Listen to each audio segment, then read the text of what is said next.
As we mentioned last week, Opposition Leader Peter Dutton spoke out against the Labor government's proposed voice to Parliament. Take a look.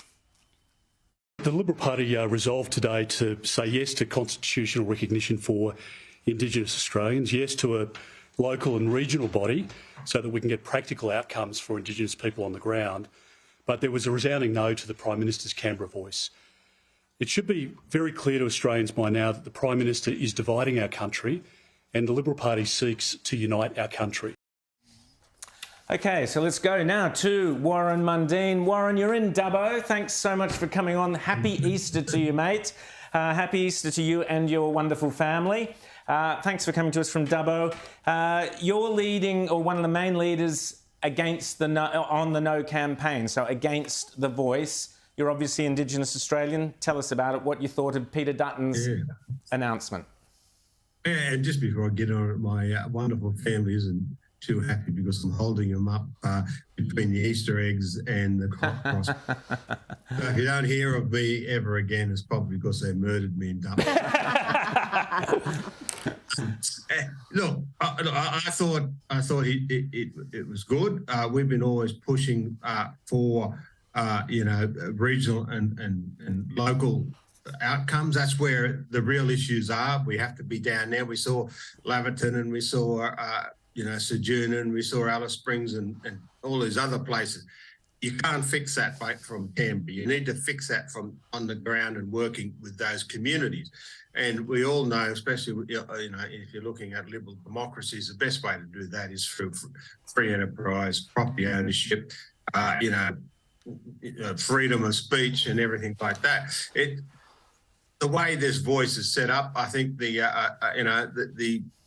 coalition had no way they couldn't just support it. It is a disaster. It is a power grab by a group of elites, academics and so on, sitting in Sydney. It's just totally bizarre. So I was very pleased to hear that.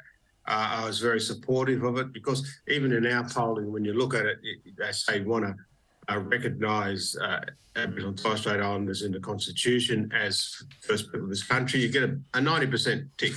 Yeah, I find it funny when I also wanted to include migrants. Like yourself, Rita, I love you, and want to be part of this.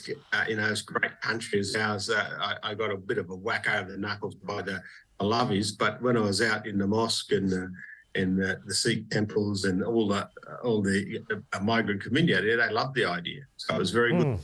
It was everyone in their contribution to this country because they've all made it a great country. So I was very pleased with the outcome. The only issue I had was, these backbenchers who will be wandering around like pushing their own agendas.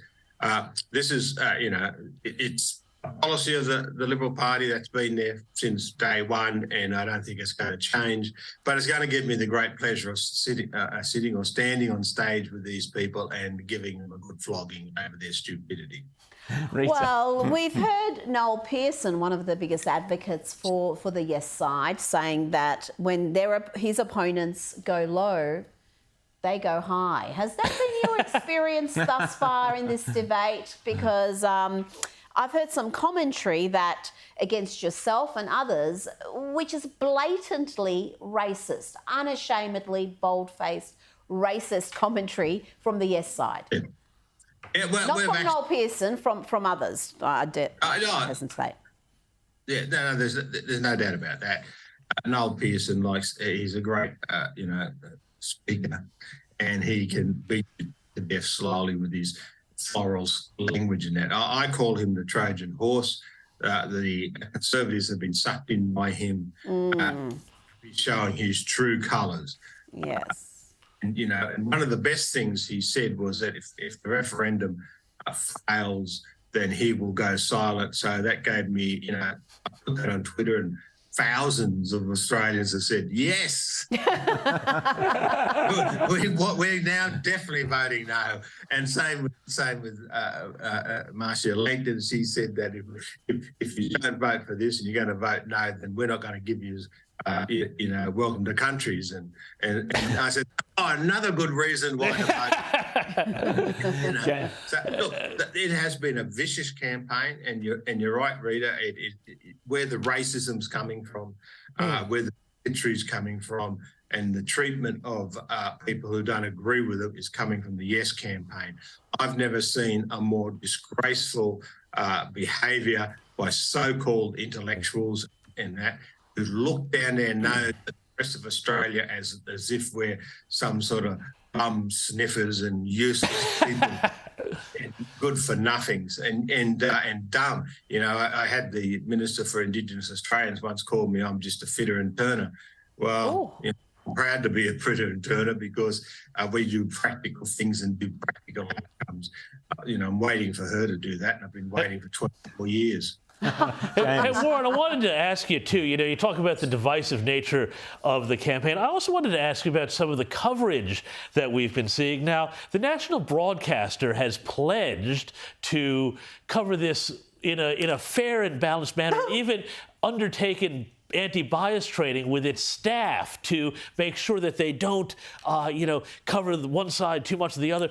How do you feel about the way the ABC has been going about its mandate so far, Warren, on making sure that both the yes and the no case gets heard fairly? Well, those people who attended the anti-bias training, I don't know what those bought, but it's definitely, from my viewpoint, they got a big F out of it because the bias within the ABC is just unbelievable. We did some, after your article, we did some research. We got our team onto it, and what they usually do is a very tricky game. First of all, they get Noel Pearson on, or Marcia Langton, or some other Aboriginal Yes campaigner, and then they put a white person on. Campaign.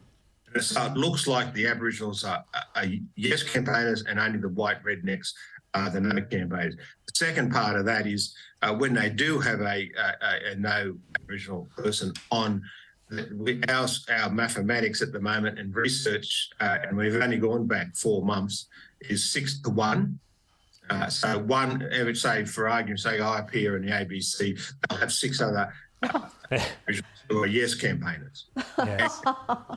And the funny thing too, the ABC is not the only one. I will show you on 2 fingers how many times I have been on SPS.